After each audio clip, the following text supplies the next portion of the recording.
Welcome back to another video, guys. Today we are in the 435i M Sport. We're currently in the right lane because the car broke down on the highway for my dad yesterday.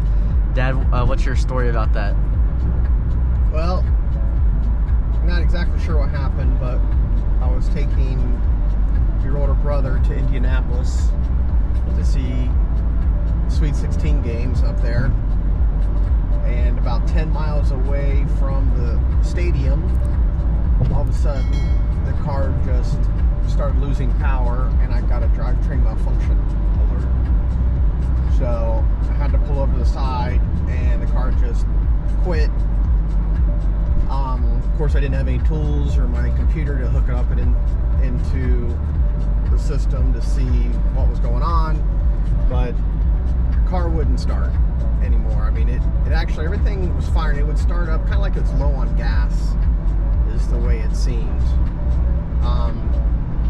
So anyway, played around with it for a little bit and didn't have any luck. So we ended up calling an Uber to take us to the game, and saw the game, and then we rented a car, and I was going to have the car towed from Indianapolis to Cincinnati, and I was not looking forward to that because that was $900.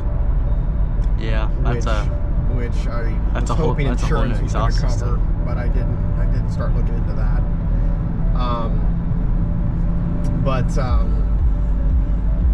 Anyway, we rented the car, and on the way back, I was like, well, let's stop and see what's going on with the car. You know, maybe letting it sit for a little bit helped it. And so we got to the car, and I got in it, and it started up, and it was a little shaky at first, but then it seemed to come alive. I had a check engine light, but no systems messages in the on the iDrive system that I could see. So if I had my computer, I could have told immediately what it was, but the only thing I had was a check engine light. So we ended up, it was pretty crazy because we ended up driving it back. So I had my son in the rental car, he was driving it back, that car. I was driving this car, he was following me. We were driving very gently. I didn't go too hard on the car because I'm thinking of something with the fuel system, you know, just maybe it'll be okay. But we ended up making it all the way back to Cincinnati, and we parked it down by his apartment, and I drove the rental car back to the house. Yep. And now Joey and I are back to driving the car back home so I can figure out what's going on. But what I think it is, I think it's probably the high pressure fuel pump. I mean, I've never had to work on the fuel pump, but you think it's an expensive repair? I don't know. I can't imagine it being too hard compared to other stuff I've done. But I don't know. I'll figure it out. I mean, I don't know, Joey, if you can show them the dash and you can see the check engine lights on. Yeah, if you guys can see that right there, the check engine light is on. So going not above, I haven't gone above 2,000 RPMs this whole drive. Yeah. Now, like I was telling you, Joe, I'm not blaming you, but you've been a lot harder on the car than I usually am because you like to show the acceleration and everything. And of course, you know, this being a turbocharged engine, and I don't know if you know this, but you know, because I work on jet engines, you know, it's a pretty common thing to know, but it's about pressure ratio coming into the engine. So the function of a turbo is to increase the amount of air and pressure of air, and the higher the pressure ratio, the more power you can get out for the same size displacement engine, right? So for a high pressure engine that has a turbo, you need to be able to squirt the fuel into that high pressure area. And so you need to have a high pressure fuel system to be able to pump the fuel into that system. So BMWs, you know, that's why you have to use a high octane fuel. You know, it's all about this pressure ratio. And so it makes sense to me that I think the high pressure fuel pump may be on the fritz. You know, there's been times when it's kind of acted up when it started cold. I was like, something seems up with the fuel system. And I think I remember reading some stuff online, but you know, for all the BMWs we've owned, you know, and up to like yours, which is the highest mileage one, and yours is maybe acting a little finicky too, but it makes sense. I mean, it's just a little pump, obviously, that it couldn't wear out. It's high pressure, you know, probably means it's working harder than maybe normal. So I don't know, my bet is right now when I hook the computer up to it, I'm gonna see some type of fuel pump error. I mean, that makes the most sense. But right now, it seems like it's working okay. We're driving. I told you to keep it under 2,500 RPM or so, because my thinking is, you know, not knowing exactly how these low pressure and high pressure fuel pumps work, but if I can minimize the time that the car is using much of the high pressure fuel system, I mean the better. But it's running fine right now. But we still have the check engine light, and hopefully we can make it home. Driving very well right now. Yeah, just drive very gingerly. But it's a Membean word. Yeah, I mean, I'll be curious to read online what the deal with fuel pumps are, so I'll have to learn some new stuff. But it'll be something new to go fix. I can't imagine being any tougher than any other thing I've worked on these cars. The X3 rebuild is probably the hardest thing. You know, figured out the X3 Vano system. Did you tell them about the Vano system? I don't know what that is.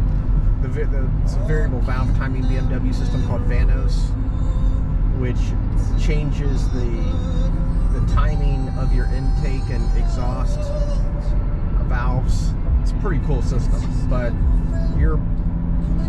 the X3 engine is it's within this population of engines that they had this bolt problem on the Vanos, that the bolts stripped out, and the Vanos became separated from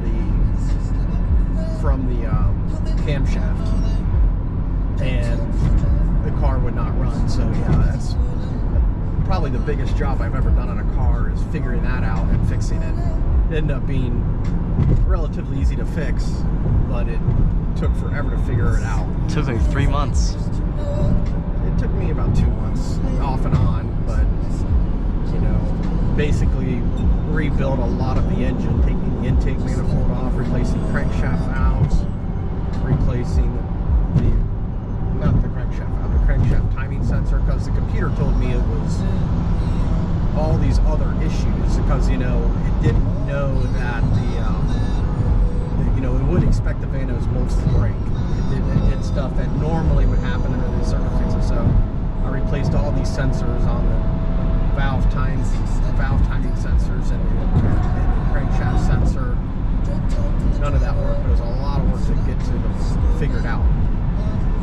But anyway, I don't think it's going to be nearly as hard as that to replace any fuel pumps. Yeah. So hopefully we'll see. But I mean, this car now has what, 101,400 miles on it, and it has been rock solid, bulletproof, no problems at all. So again, you know, high performance car with no problems. I mean, I'm very happy with it. So every now and then a little problem like this is definitely well worth it for anybody that just talks about BMWs being so hard in maintenance and all that stuff. That's not really true. You think it's just a stereotype? I think it's stereotype. Like, I think if you learn how to work on cars and have just a little bit of mechanical aptitude, you know, these cars, you know, you can keep them running for a very long time. And I think the performance to pain level and the quality and all that stuff, I just continue to think it's such a great value. So I'll easily do this work. You know, it's the first maintenance I've had to do on this car outside of normal maintenance, brakes and oil, since I've had the car, which is now 7 years, and you know, about 60,000 miles. You put 60,000 on this? Yeah, I think I got this car right. Actually, maybe about more like 55. I think I got it at 45,000 miles. Jeez. It's been a very, very reliable car. So, is it driving okay? Feels like it normally does. Yeah. Well, as long as you don't, you know, so if we go to the, here, let's go to the sport displays. So just taking a guess. So obviously the amount of power, horsepower, and torque we're getting out of the engine is related to how hard the engine's working, what the required fuel pressure is, all that stuff. So yeah, if you keep it under, you know, we probably haven't been over 80 horsepower. Yeah, I haven't pushed it at all. I've just been right there was like 30 horsepower. You know, so we're not using much fuel, not using much pressure.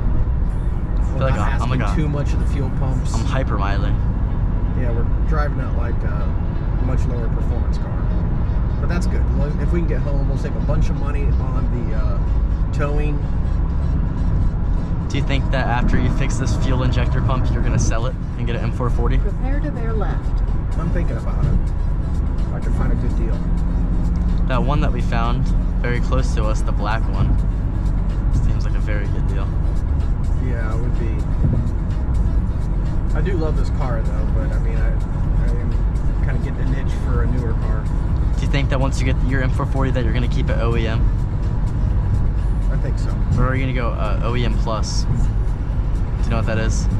Yeah, well, I mean, it all depends, because as soon as you, depends if the car's in warranty or not. As soon as you start doing stuff to the car, if it's in warranty, you can validate your warranty.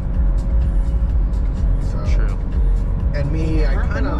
bear left and continue following I-71 north toward Columbus. Not that I wouldn't mind modding cars, but I also, you know, being an engineer, you know, I also appreciate the fact that the BMW engineers designed this as a system that all works together. And so when you have, because this is a big thing they talked about at General Electric aircraft engines, you know, as soon as you start adding parts that you have these random engineers designing things, you don't necessarily know how it works in the whole system as a whole, it can affect the system.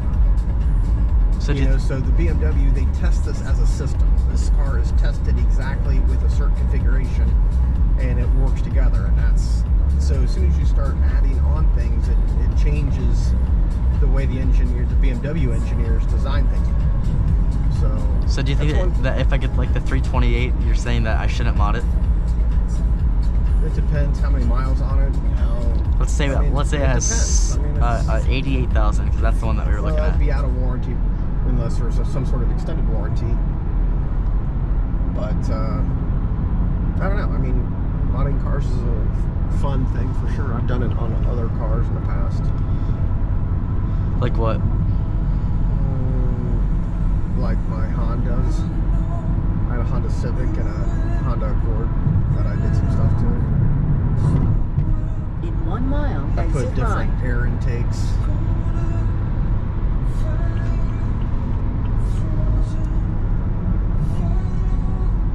So,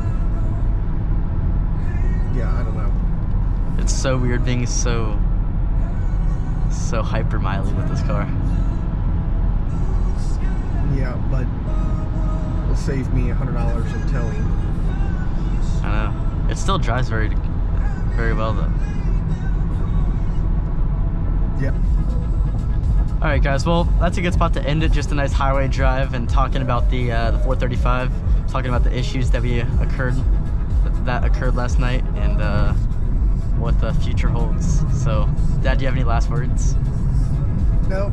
For everybody watching, thanks for supporting X3 Joey though. Appreciate you guys viewing Joey's videos. He loves doing it. Yep, you heard him here first. Well, as always, I post daily, so I will see you all tomorrow. Peace.